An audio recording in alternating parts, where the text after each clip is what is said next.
Hi hello guys வணக்கம். பாரத் மாதா கி ஜெய், ஜெய்ஹிந்த், ஜெய் பாரத். அனைவருக்கும் வணக்கம். நான் உங்கள் கணேசரும், திருநெல்வேலி. அதாவது இப்போ நம்ம என்ன அப்படின்னு ஒரு மிகப்பெரிய ஒரு பிரச்சனையாக போயிட்டுருக்கு. அது என்னன்னு பார்த்தோம் அப்படின்னா, நம்ம மதுரை திருப்பரங்குன்றத்தோட ஒரு மிகப்பெரிய ஒரு ஒரு பாரம்பரியமிக்க ஒரு நம்மளோட உரிமை, நம்மளோட கடமை பறிபோய் நம்ம அனைவரும் ஒரு தமிழராக செய்யக்கூடிய ஒரு விஷயமானது ஒரு பிரச்சனையாக இன்று தமிழகம் முழுவதும் உலக அளவு பேசக்கூடிய ஒரு மிகப்பெரிய ஒரு பிரச்சனையாக போய் கொண்டிருக்கிறது.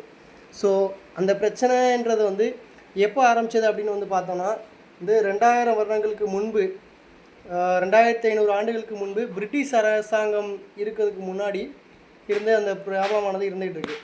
ஸோ நம்ம திருப்பரங்குன்ற மலை அப்படின்றது முருகனோட ஒரு சிறப்பான ஒரு முதல் படையான ஒன்று. ஸோ அங்கோட புகழ் பார்த்திங்கன்னா அகநானூறு, புறநானூறு, 8 தொகை, 10 பாட்டு, திருமுருகாட்டுப்படை, ஸோ இந்த மாதிரி கலித்தொகை, இந்த மாதிரியான நூல்களோட சிறப்பை பேசக்கூடியது நம்மளோட திருப்பரங்குன்றம்.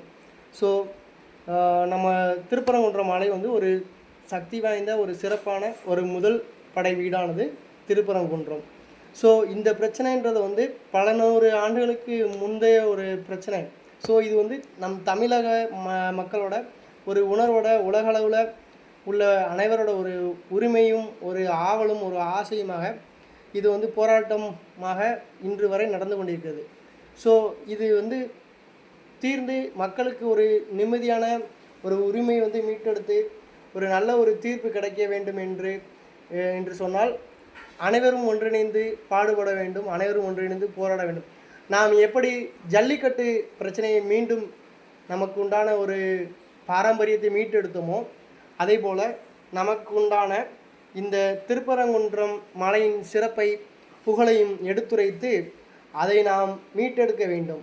ஸோ நம்ம ஜல்லிக்கட்டுக்கு இளைஞர்கள் அனைவரும் ஒருங்கிணைந்து எப்படி போராட்டம் பண்ணமோ அதுபோல் சாதி சமய வேறுபாடின்றி அனைத்து சாதி அனைத்து சமூக மக்களும் எந்த ஒரு பாகுபாடு இன்றி அனைத்து இளைஞர்களும் ஒன்றிணைந்து திரண்டு ஒன்றுபடுவோம் வென்று காட்டுவோன்ற பெயரில் அனைத்து இளைஞர்களும் ஒன்றுபட்டு இந்த பிரச்சனை கையில் எடுத்து நமக்குண்டான உரிமையை மீட்டெடுத்து இதுக்கு ஒரு தீர்வு காணும் வரை இளைஞர்கள் அனைவரும் ஓய மாட்டோம் என்று உறுதி கூறுகிறேன். இந்த பிரிட்டிஷ் அரசாங்கத்திலிருந்து ஆரம்பித்த இந்த பிரச்சனையானது இன்று வரை ஓயாமல் ஒழித்து கொண்டு இருக்கிறது.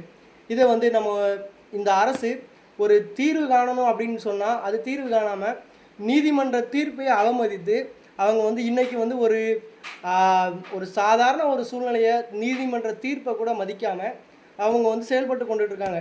ஸோ இந்த இந்து சமய அறநிலைத்துறை அப்படின்றது நம்மளுடைய கோயில்களுக்கு உண்டான ஒரு பாதுகாப்பையும் ஒரு பொதுநல கருத்தோடு செயல்படணும். ஆனால் நம்ம ஆன்மீக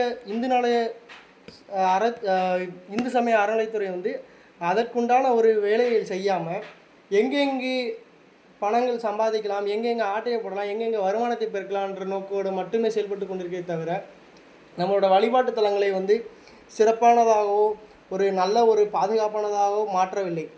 எல்லா இடத்திலும் இந்த இந்து சமய அறநிலையத்துறையானது வருமானத்தை மட்டுமே நோக்கில் கொண்டு செயல்பட்டு கொண்டு வருகிறது.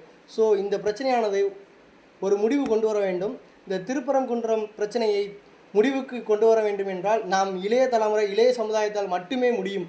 நாம் அதை வெற்றி எப்படி ஜல்லிக்கட்டில் நாம் கண்டோமோ அதேபோல் அனைவரும் ஒன்றுபட்டு ஒன்றிணைந்து திரண்டு வாரீர் திரள்வீர் ஒன்றுபட்டு வென்று காட்டுவோம். நன்றி, வணக்கம். ஜெய்ஹிந்த், பாரத் மாதா கி ஜெய். நன்றி, வணக்கம்.